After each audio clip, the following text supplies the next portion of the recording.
Iran went berserk at sea when it appeared at the center of the attack that set fire to and sank the Indian ship Hadi near Oman.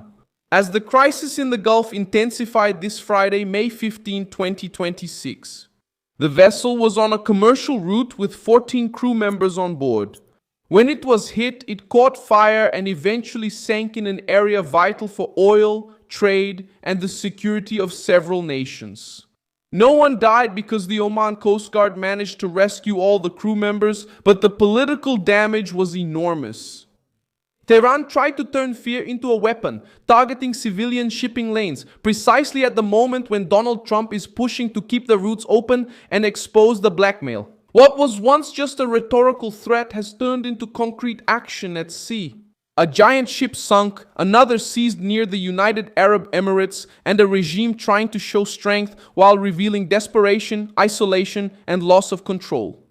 I'll tell you all about this in a moment, but right now you'll want to be subscribed to the channel to stay well informed. Real-time information with the best journalistic quality you've ever seen. Milson Alves, the standard of credibility. Iran has sparked a dangerous crisis. At sea, after the Indian ship Hadi was attacked near Oman, it caught fire and sank while traveling from Somalia to Sharjah in the United Arab Emirates. The case already stands as another sign that Tehran has shifted into open provocation. It was not a warship, it was not a military base, it was not a vessel attacking Iranian territory. It was a civilian ship with Indian crew members, hit in a region where the regime is trying to control the passage. India called the episode unacceptable, and this detail matters because New Delhi doesn't usually step into maritime crises with empty rhetoric. Ali was not on a military mission against Iran, it was in commercial transit. And that's exactly where the case becomes more serious. When a civilian vessel becomes a target in the middle of a dispute involving Tehran, Washington, Israel, and control over Gulf routes, the message to every ship owner is simple. Crossing the region, it's become more expensive, riskier, and more unstable. The pressure increased because almost at the same time, another vessel was seized near Fujairah in the United Arab Emirates.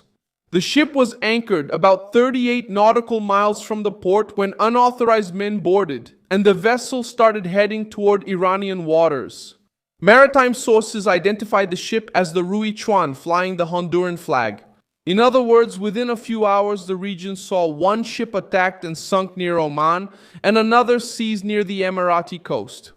This pattern doesn't seem like an isolated incident. It looks like a calculated sequence to test how far the West is willing to be pushed.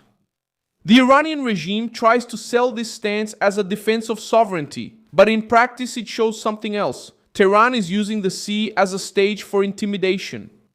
Iranian authorities have been repeating that the Strait of Oman belongs to Iran and that ships linked to the United States could be targeted for seizure. When a political threat affects freight prices and the risk to civilian crew members, it stops being just internal bravado and becomes an international crisis. The White House already considers the route central. Donald Trump, in a meeting with Xi Jinping in Beijing, made the opening of the Strait of Hormuz a strategic topic. If China wants oil to keep flowing, if India wants its ships protected, if the Arabs want to export energy, and if the West wants to avoid a price explosion, no one can let Iran act like it owns a vital passage. That's where Trump backs Tehran into a corner. Iran tries to show strength by sinking and seizing ships, but ends up revealing that it needs to create fear at sea to make up for its loss of military strength, on land, in the air, and in its own territory. In the U.S. Congress, Admiral Brad Cooper, head of the United States Central Command, reinforced this assessment by saying that Iran's military capability was dramatically reduced after Operation Epic Fury. According to him, Iran's defense industrial base for drones, missiles, and navy was degraded by 90%, and the Iranian navy may take 5 to 10 years to begin to rebuild. This statement helps explain the current situation. A regime with a damaged military structure tries to compensate for its weakness with shock tactics, indirect attacks, and threats against trade routes. It's the gesture of someone who wants to look like a giant at sea, but is actually trying to hide the damage caused by bombings and loss of capability. The next step is in the hands of Washington, its allies, and the nations that depend on the route. The response could come in the form of naval escorts, aerial surveillance, diplomatic pressure, new sanctions, and, if there is further escalation, direct attacks against sites used to launch drones or missiles. After this attack, US intelligence aircraft appeared in the skies over the Persian Gulf, near the coast of the United Arab Emirates, and heading toward the area of tension with Iran. The presence of RC-135 rivet joint aircraft showed that Washington began mapping signals, communications, and possible launch sites linked to the action against the ship. In practice, after a civilian vessel ended up at the bottom of the sea and another was taken toward Iranian waters, the United States began to treat the episode as a real military alert, seeking to understand who coordinated the attack, where the threat came from, and what Tehran's next move might be.